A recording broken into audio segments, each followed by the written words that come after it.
네, 오늘 함께 볼 말씀은 열왕기상 19장 1절에서 8절까지 말씀입니다. 열왕기상 19장 1절에서 8절까지 말씀입니다.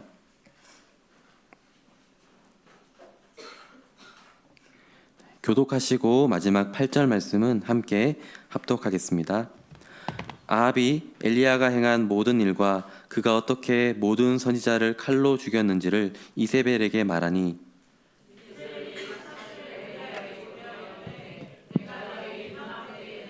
반드시 내 생명을 저 사람들 중 한 사람의 생명과 같게 하리라. 그렇게 하지 아니하면 신들이 내게 벌 위에 벌을 내림이 마땅하니라 한지라.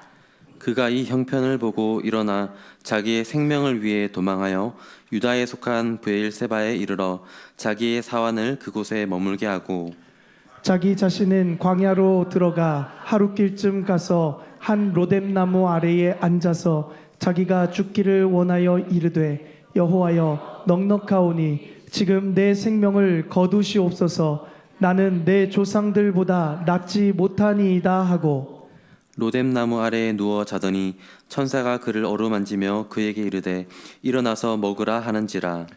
본즉 머리맡에 숯불에 구운 떡과 한 병 물이 있더라.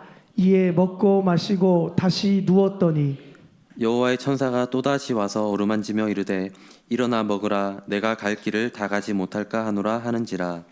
이에 일어나 먹고 마시고 그 음식물의 힘을 의지하여 40주 40야를 가서 하나님의 산 호렙에 이르니라. 아멘.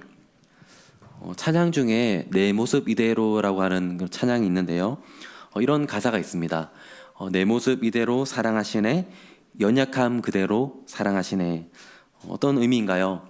하나님은 있는 모습 그대로 나를 사랑하신다라는 거죠. 연약한 모습 그대로를 사랑하신다라는 뜻입니다.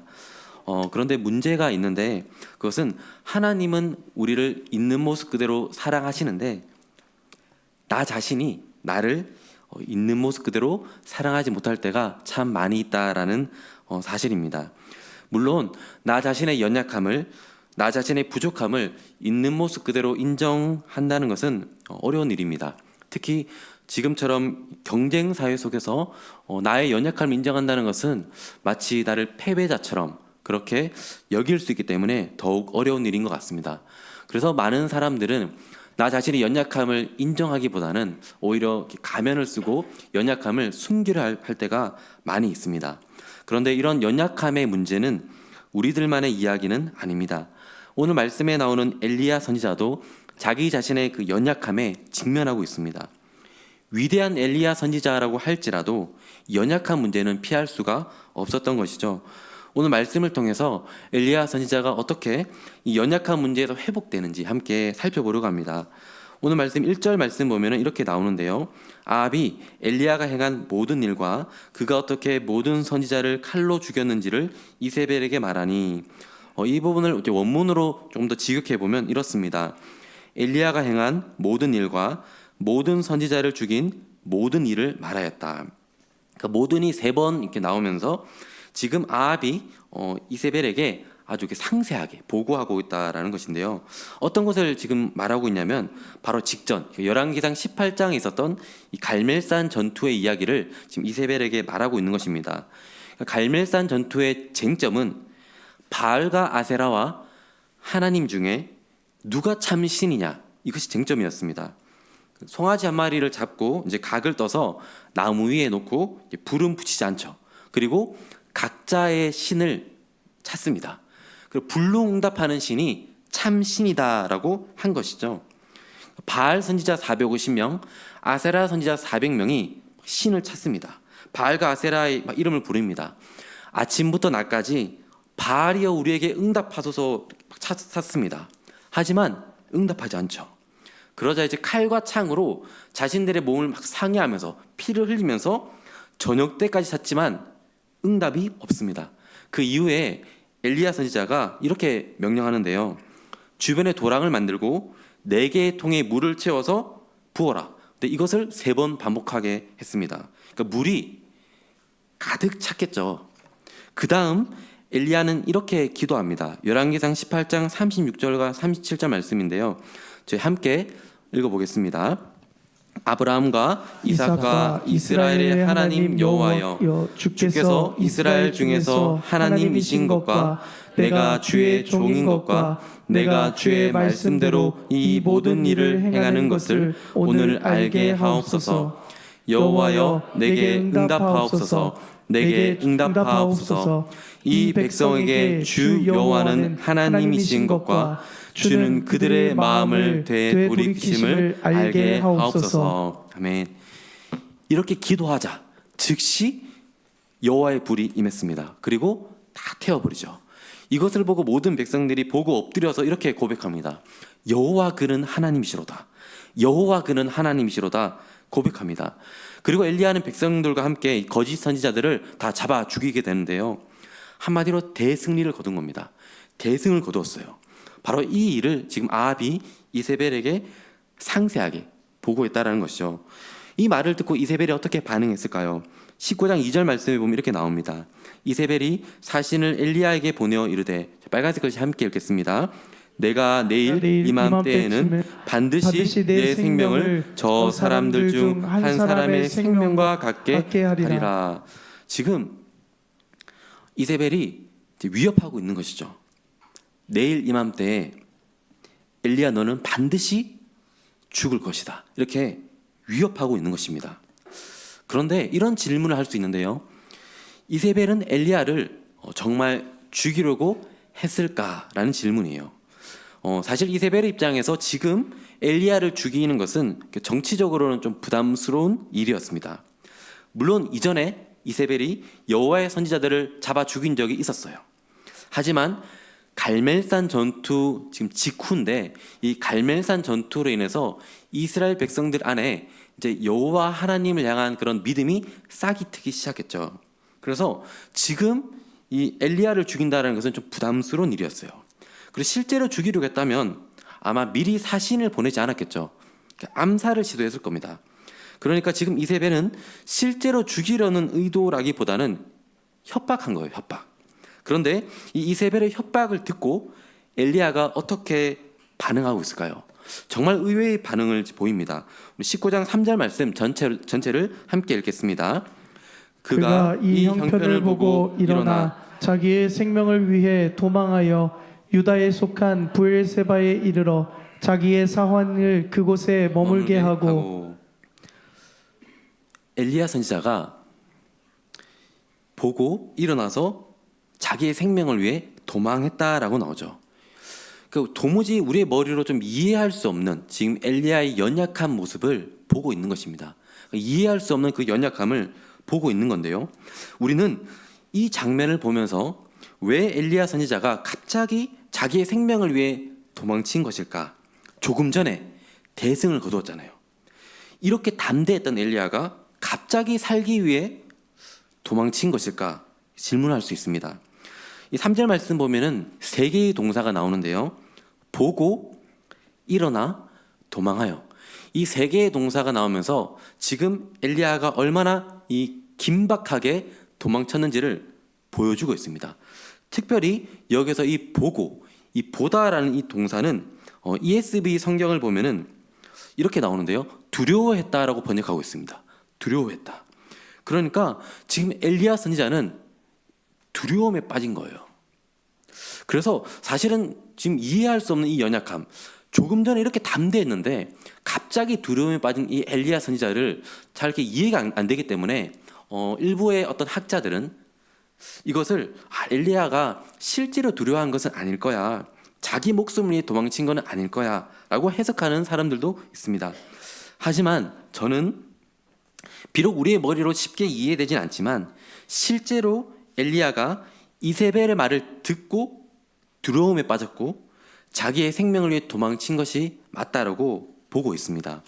사실 우리가 신앙생활을 할 때도 이처럼 연약함이 불쑥 우리를 찾아올 때가 있지 않습니까? 제가 예전에 이제 캠퍼스에서 선교 사역을 좀 감당했었는데요. 그때 이제 사역을 감당하면서 제 안에 좀 두려움이 있었어요. 어떤 두려움이냐면은 사람에 대한 두려움이 있었어요. 그러니까 사역을 하면 사실 사람을 세우는 것인데, 사람을 살리고 사람을 세우는 건데 제 안에 사람에 대한 두려움이 있으니까 너무나 이렇게 힘들었습니다. 그래서 하나님께 이런 기도를 참 많이 했어요.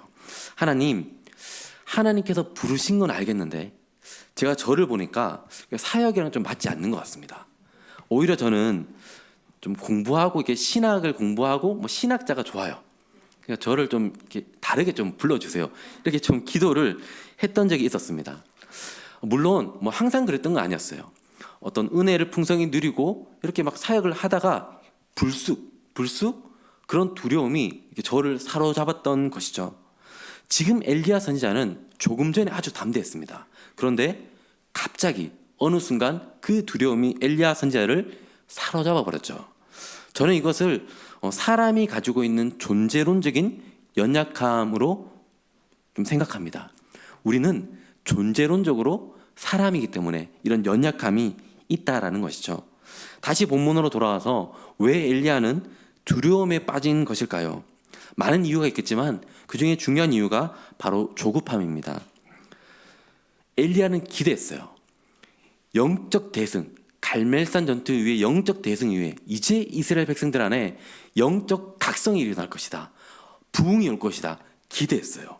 그런데 엘리야가 기대한 것보다 변화가 잘 눈에 띄지 않았던 것 같아요. 그러니까 엘리야 선지자는 좀 하나님께 사실 좀 서운한 거예요.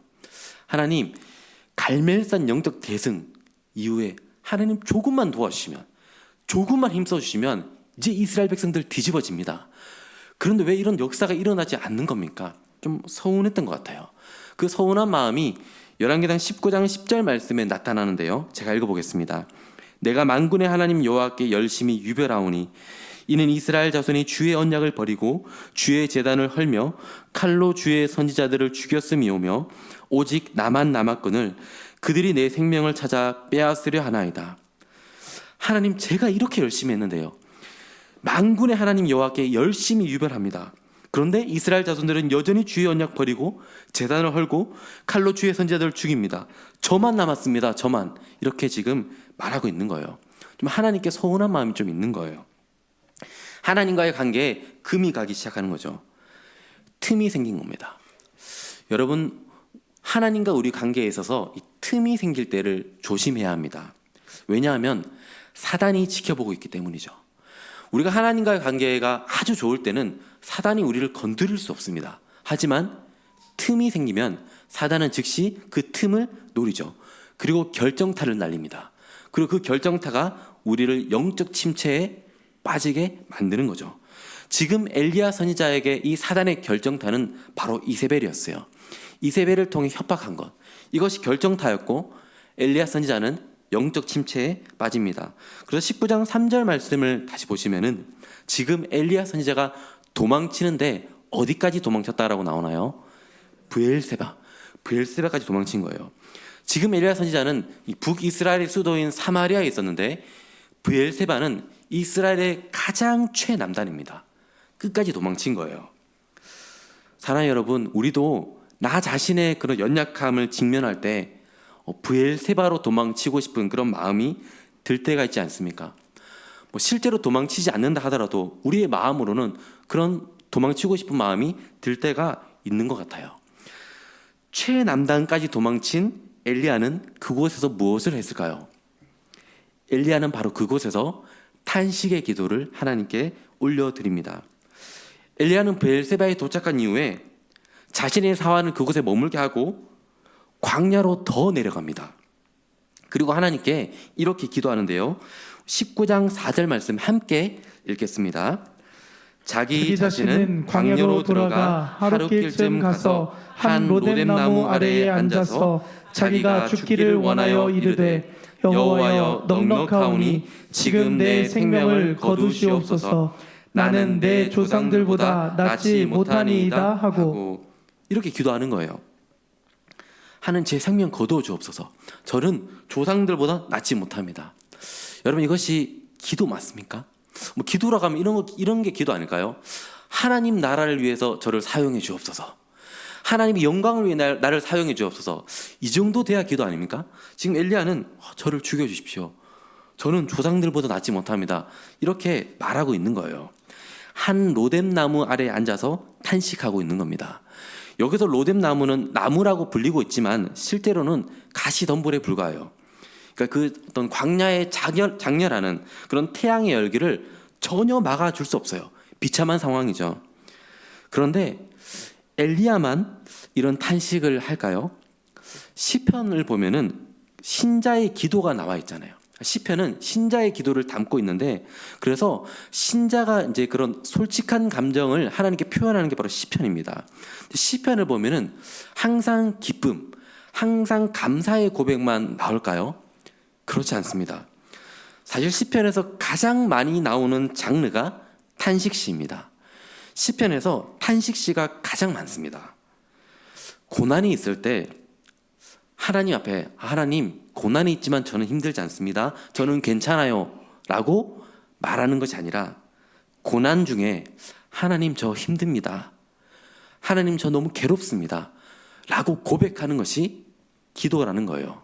그러니까 신앙생활을 잘한다는 것은 어떤 것일까요? 내 안에 때로는 부정적인 감정이 들 때 억누르는 것이 아니라 하나님 앞에 솔직한 것, 하나님 앞에 나의 솔직한 모습을 있는 그대로 나아가는 것이 신앙생활을 잘하는 거죠. 지금 4절 말씀에 보면 엘리야 선지자는 사실 너무 괴로운 상황이었어요. 하나님 제 생명을 거두어 주십시오, 저는 이제 아무것도 못하겠습니다, 이렇게 탄식하고 있는 거예요. 하지만 이 탄식이라 할지라도 그래도 엘리야는 하나님을 찾고 있다는 거예요. 이런 상황 속에서도 엘리야는 기도한다는 거예요. 탄식의 기도를 하나님께 올려드리고 있다는 거예요. 물론 하나님께 섭섭한 마음이 있었습니다. 물론 하나님과 관계에 틈이 있었습니다. 그래도 기도했어요. 그래도 엘리야는 하나님을 찾았어요. 자신의 솔직한 마음을 하나님께 아랬다라는 거예요. 사랑하는 성도 여러분, 때로는 고난의 상황 속에 있을 때, 답답한 마음이 있을 때 하나님 앞에 우리의 마음을 솔직하게, 때로는 탄식의 기도를 할지라도 솔직하게 아뢰 수 있는 저와 여러분이 되기를 간절히 소망합니다. 연약함을 받아들이고 탄식 기도하는 자를 하나님께서 내버려 두실까요? 하나님은 그렇게 탄식 기도하는 자를 어루만져 주십니다.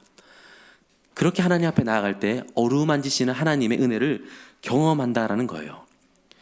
이 시편 탄식시의 구조를 김희석 교수는 이렇게 분류하는데요. 하나님을 부르고 탄식합니다. 그리고 구원을 요청하죠. 그리고 마지막 결말이 어떻게 됩니까? 신뢰와 확신의 고백. 그러니까 시편에 나오는 그런 많은 탄식시들을 이렇게 분류할 수 있다는 거예요. 하나님을 불러요. 괴로운 상황 속에서 탄식합니다. 그리고 구원을 요청해요. 그런데 그 끝은 뭐냐면은 신뢰와 확신의 고백으로 그 시편들이 끝난다라는 거예요. 긍정의 힘으로 극복하는 것이 아닙니다.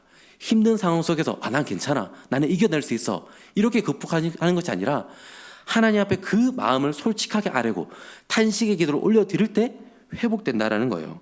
물론 앞에 나오는 그 C와 D, 구원을 요청하고 신뢰와 확신의 고백, 이 사이에는 시간의 그런 간격은 존재할 수 있습니다.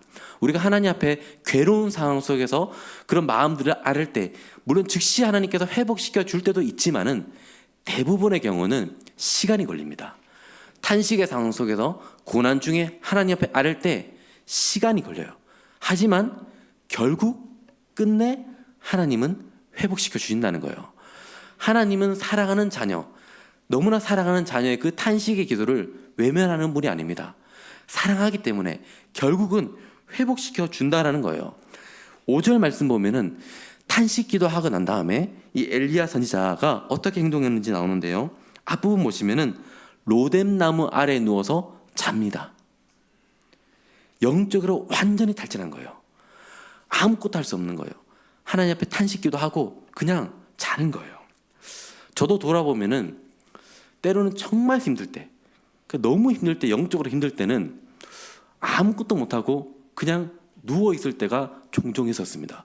그리고 하나님 앞에 너무 힘들기 때문에 기도도 잘 안 나와요. 그냥 주여, 주님, 이게 부를 뿐이에요. 그러다가 잠이 듭니다. 그런데 참 놀랍게도 그렇게 어떤 거창한 기도도 아니었지만 그렇게 하나님 앞에 마음을 아렸을 때 하나님께서 회복시켜 주신 은혜를 경험할 때가 참 많이 있었습니다. 탄식 기도하고 있는 엘리야, 그리고 누워 자고 있는 엘리야를 하나님 어떻게 하실까요? 5절부터 7절까지 말씀 보면은 하나님께서 천사를 보내세요. 그리고 그를 어루만지며 라는 표현이 나옵니다. 그리고 숯불에 구운 떡과 그 한 병 물 준비해 주시죠. 하나님 정말 따뜻한 분이지 않습니까? 그리고 엘리야가 이제 그 먹고 마십니다. 먹고 마셨지만 회복이 안 돼요. 다시 잡니다. 그러자 여호와의 천사가 또 다시 와서 어루만집니다. 또 다시 와서 어루만져요. 사랑하는 여러분, 하나님은 자녀를 결코 포기하지 않습니다. 하나님은 우리를 사랑하시되 끝까지 사랑하시는 분입니다. 때로는 우리가 탄식할지라도, 때로는 우리가 고난 중에 있을지라도, 때로는 우리가 넘어질지라도 하나님은 우리를 포기하지 않는다라는 거예요. 이 포기하지 않는 사랑이 엘리야를 이제 회복시키기 시작하는 겁니다.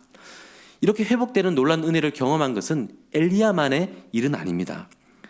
다윗도 이런 놀라운 은혜를 경험하는데요. 시편 23편 6절 말씀 함께 읽어보겠습니다. 내 평생의 선하심과 인자하심이 반드시 나를 따르리니 내가 여호와의 집에 영원히 살리로다. 아멘. 다윗은 참 탄식할 만한 아픔을 많이 겪었던 사람이에요. 다윗이 어릴 때 가정에서도 참 상처가 많이 있었던 것 같습니다. 하나님께서 사무엘을 통해서 이새의 집으로 가서 기름 부을 자에게 기름 부어라 명령하시죠. 사무엘이 갔는데 7명의 그런 아들이 있는 거예요. 그런데 하나님 다 아니라고 하는 거예요. 그래서 사무엘이 그 이새에게 이렇게 물어보잖아요. 내 아들들이 다 여기 있느냐? 그때 이새가 이렇게 말하죠. 아직 막내가 남았는데 그는 양을 지키나이다. 좀 뉘앙스가 느껴지십니까? 다윗이 그 가정에서 어떤 위치였는지 좀 느껴지십니까?